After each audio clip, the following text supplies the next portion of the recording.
Hello everybody. Today we're going to be taking a look inside a 48 volt lithium iron phosphate e-bike battery.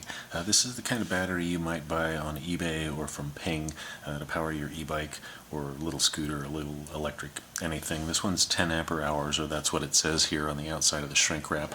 It's about 2 years old and I just replaced the BMS, the battery management system on it, so I figured it's a good opportunity to pop it open and have a video show you guys how to troubleshoot your e-bike battery if you're having problems with it, and if you're not having problems with yours and you just wonder what it looks like under there, you can watch the video and kind of see. So let's get started. This duct tape was added by me when I pulled this off to troubleshoot the old BMS. It had been mis-soldered. One of the surface mount components had been bridged to the wrong spot, so one of the components was getting way too much voltage and popped. So we have replaced it with this one, which I also bought on eBay used. As you can probably tell, it's got some corrosion, came from the Pacific Northwest. This is what you'll see if you open up one of these batteries.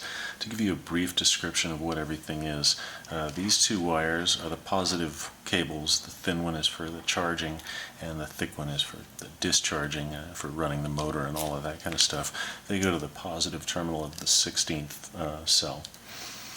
This wire here that I've got covered with Kaptan tape that goes to B minus goes to the negative of the number 1 cell.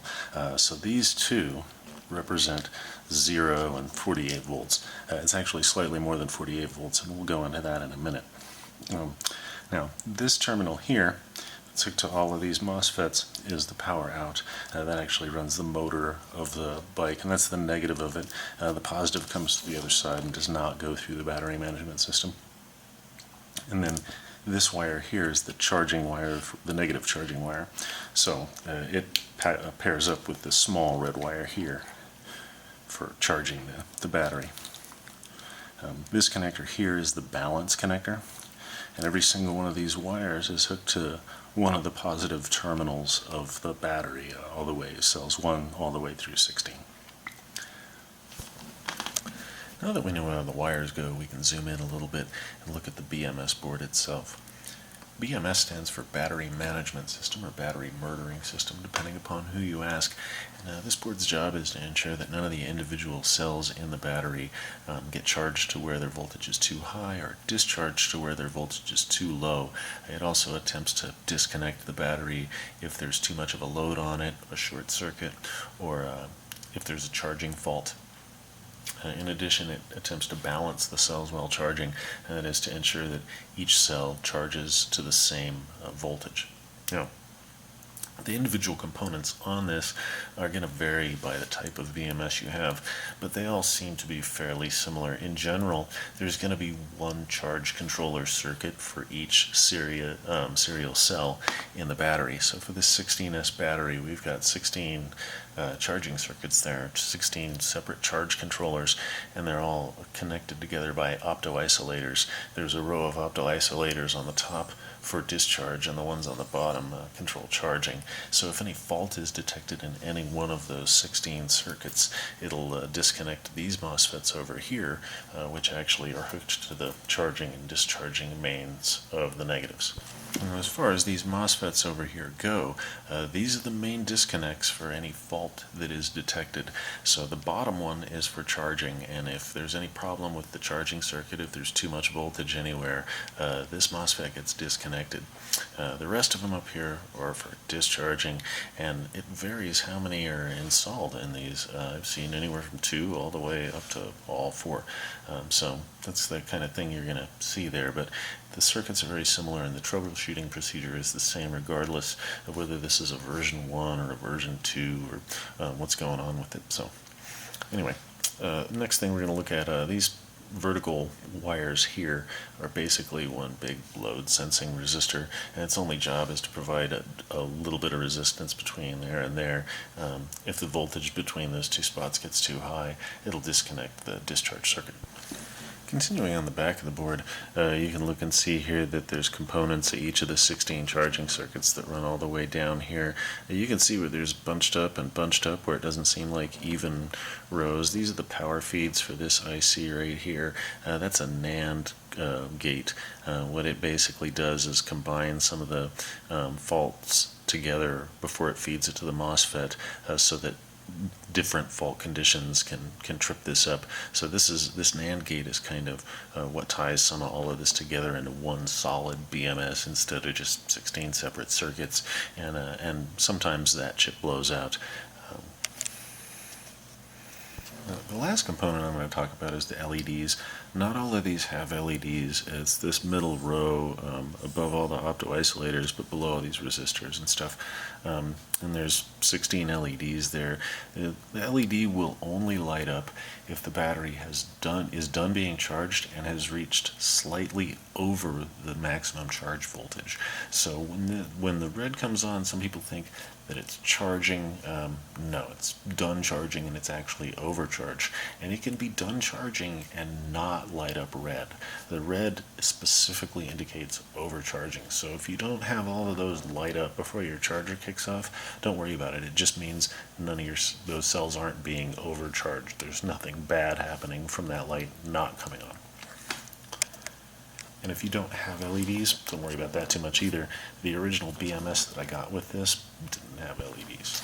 Okay, so now that we have an understanding of what the circuit does and how it works, we should be able to troubleshoot it a little bit.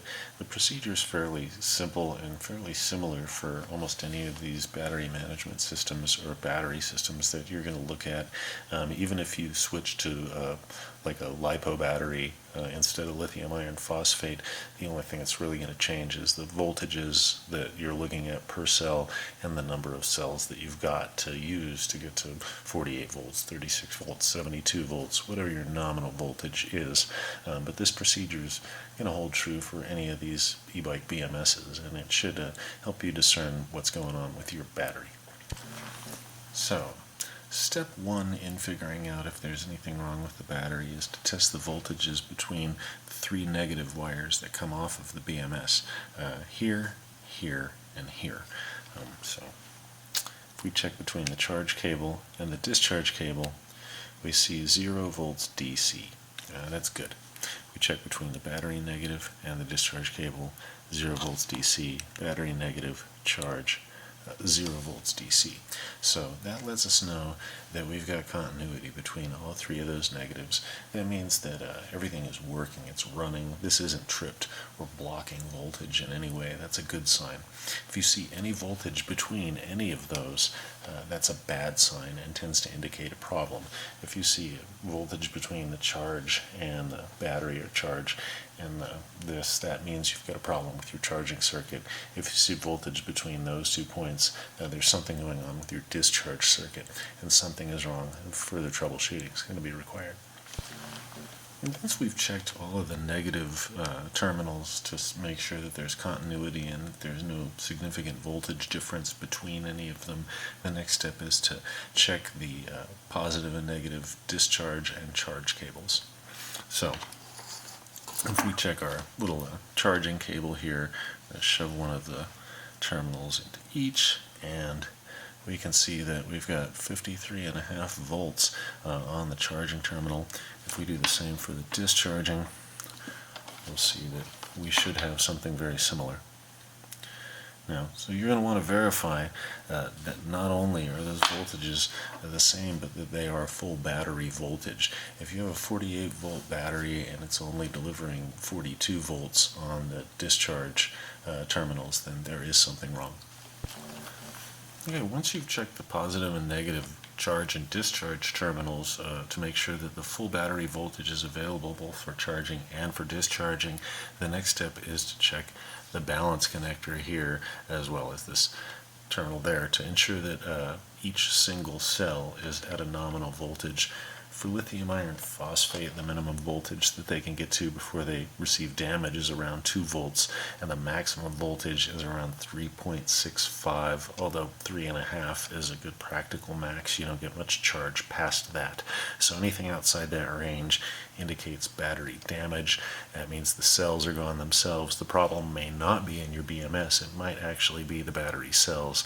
And if that happens, you end up having to pull apart the batteries underneath there.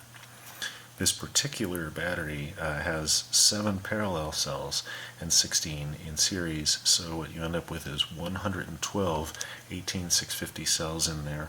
The cells are valence cells. They're 1400 milliamp hours each. They're very, very nice cells. I was very happy when I opened this up and saw them, and the nominal capacity, if you add it all together, is 9800 milliamp hours, which is surprisingly close to the 10 ampere hours that it has on that shrink wrap there.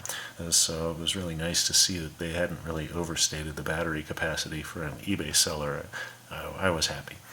Anyway, and the first thing you're going to want to do is touch the B negative and then the first wire there. And you should see somewhere around 3.2, 3.3, 3 1/3 volts right around usually. And that's what we've got. And if we go to the next one, we should see the same thing. And what we really want to do is do that all the way across and ensure that those are pretty close in voltage to each other. If any of those is below 2 volts or is above 3.5, 3.6 volts, that indicates you may have a problem with the cells themselves in there. And it's generally not a good sign because that's a lot of work once you start tearing that apart. But it's still fixable. It just sucks. So if any of these voltages on your balance connector are way too low or way too high, the next step's probably going to be to disconnect the balance connector from the BMS and test it at the balance connector, as in test the cells directly without the BMS hooked up and see if the voltage is any different. If when you disconnect the BMS, the voltage pops back up, the problem is more than likely in your BMS. If, on the other hand, all of these cells are nominal, they're over 2 volts and under 3.5, mine all right at around 3 1/3, but you're still seeing a fault condition somewhere on the BMS, then the problem is going to be the BMS itself. So if you see 3 volts all the way across here, 3 1/3 volts on a fully charged battery, but you're still seeing 5 volts here or 3 volts or 8 volts there when you're trying to charge, then it's pretty easy to see that there's something faulting on this BMS when there ought not to be. And in all likelihood, replacing it is going to fix your problem.